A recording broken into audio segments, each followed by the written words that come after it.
but it's time to start putting that foot down on the throat of Borussia Mönchengladbach and trying to get a best deal as possible. This video is sponsored by StakeMate, the all-new betting app that allows you to bet against your mates and the house all in one app. Man United face Man City in the FA Cup final this weekend. Let's say you think United will win, but your mate thinks City will win. You can now challenge your mate on StakeMate. StakeMate allows you to bet against your mates with 0% commission. You or your friend keep all of the winnings. In future, if you think your mate won't accept certain bets, you can bet against StakeMate odds for immediate acceptance at the same price as other gambling websites. StakeMate is running a money back in cash promotion for losses up to £10, so you can bet a tenner risk free. Download StakeMate by scanning the QR code on the screen or using the link in the description. The app is available in the UK on both the iOS and Android platforms. Now, this is a betting product, so you need to be aged 18 years or over to bet, and always gamble responsibly. So, Alexis Mac Allister, what is the latest on this situation? I'm sure that you guys have been scouring social media. You've seen the posts from Fabrizio. You've seen the posts from everybody. This one looks like it is done. It is only a matter of time. Personal details, according to many journalists, have been agreed. Like I've been saying to you for a while, and Fabrizio has confirmed it as well, the fee will be less than the 70 million, significantly less than the 70 million that's been doing the rounds. Now, Fabrizio might have a number for you on this. I'm sure his sources are way better than mine. I just know that it wasn't the price that was doing the rounds and it was going to be lower. So when will we get the announcement is the real question. Well, I would suggest we'll probably get it in the next week. As far as I'm aware, he's off on international duty, Alexis Mac Allister, around the 10th of June. So I'm expecting this announcement before he heads off. You guys know what I know. His father's flown in to go through the final details of the deal. His father, of course, acts as his agent.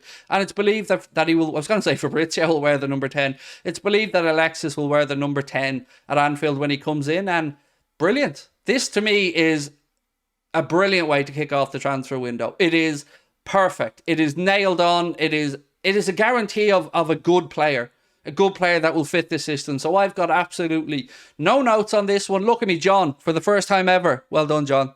Nothing to add, John. No moaning at you today, John. It's all gravy so far. Keep it going. Keep it going. And who knows, John?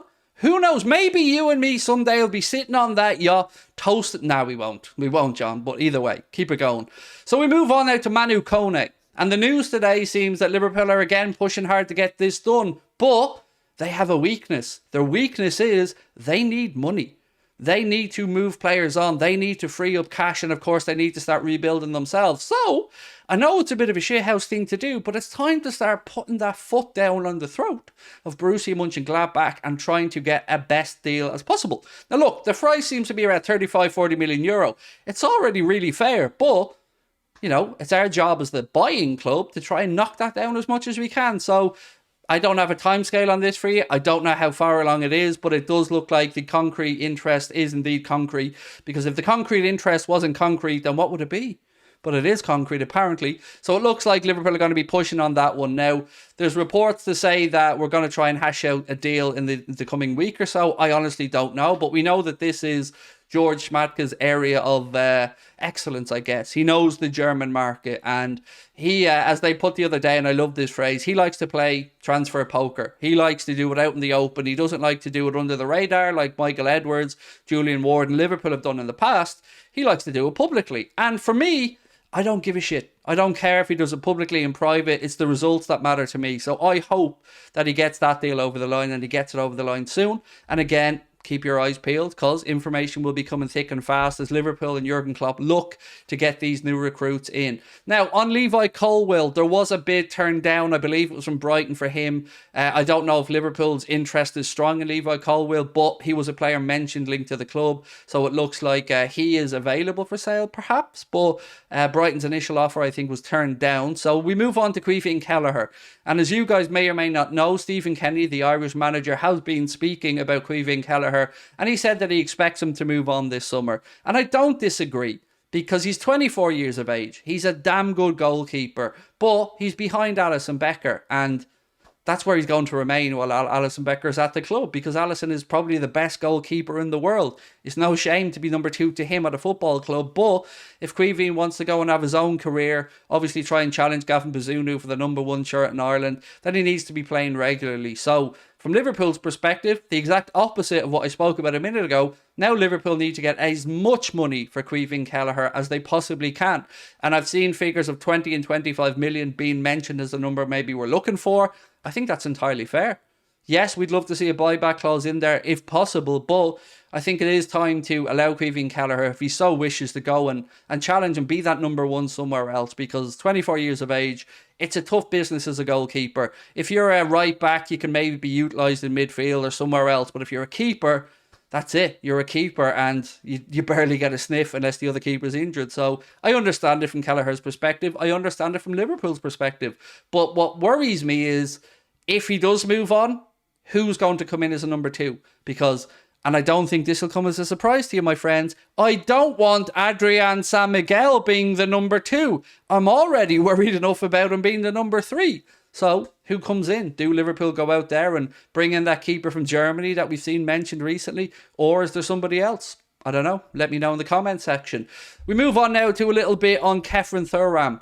Liverpool again look like they're very interested in the Nice midfielder.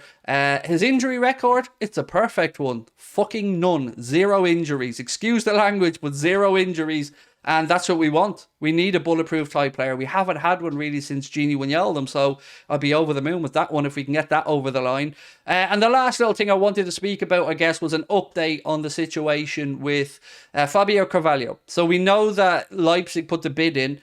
I think we're expecting Leipzig maybe to come back, and Liverpool are open to the possibility of loaning him, but the talk now is about a possible sale. And if there is a possible sale, it looks like Liverpool will want a buyback clause inserted into that. And I'm just going to get my notes up here, give you the latest on it. 1 second.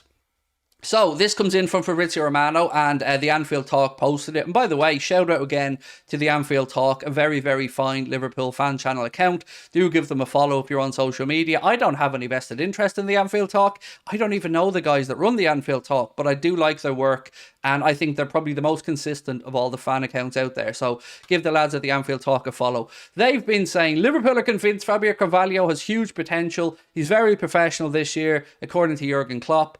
Goes on to say, but again, he doesn't have space at Liverpool and he wants to have game time. He knows that Leipzig are offering him that possibility. Liverpool want to and hope to keep the player. If it's not a loan, they want a buyback option included in a permanent deal. And those words come via the Anfield Talk and Fabrizio Romano. So yeah, I understand it again. And I said to you guys yesterday, to me, with the situation we're in the summer where we need to get as many players to fit the system as we can, in the summer that we need as much money as we can, it makes sense to sell him.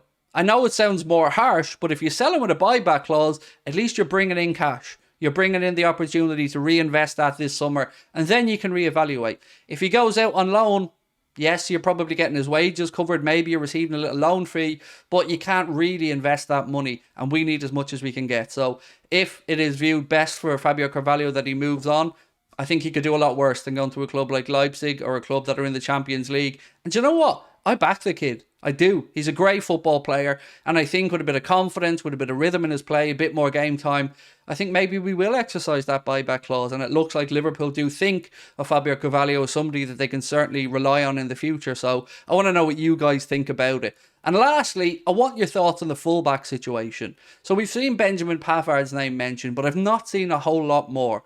Who would you like Liverpool to try to bring in, if indeed we do bring in a fullback to challenge Trent Alexander-Arnold? You want us to spend money, or do you want us to bring in... My thought process, by the way, just to give you an example, would be to bring in a player that knows he's only coming for a couple of years. Maybe a player that's 29, 30, that can utilise the position, that can come in and help Trent, that can rotate in for Trent, but that doesn't block the pathway long-term through for the likes of Calvin Ramsey or Conor Bradley, who will get an opportunity to show the manager what he can do. Conor Bradley, I mean, in pre-season. I'm not going to say I don't have a name for you on the fullback, because I've not really given it much thought, nor do I know who will come in to be number 2 to Trent. It's got to be a very particular type of player with maybe a very particular circumstance. Maybe somebody like Benjamin Pavard, who looks like he's going to leave Bayern Munich. I don't know, but I want to know who you guys think, and I want some suggestions. So again, appreciate your guys for watching. Let me know your thoughts. Of course, if you haven't hit that subscribe button, please do, and drop a like on the video.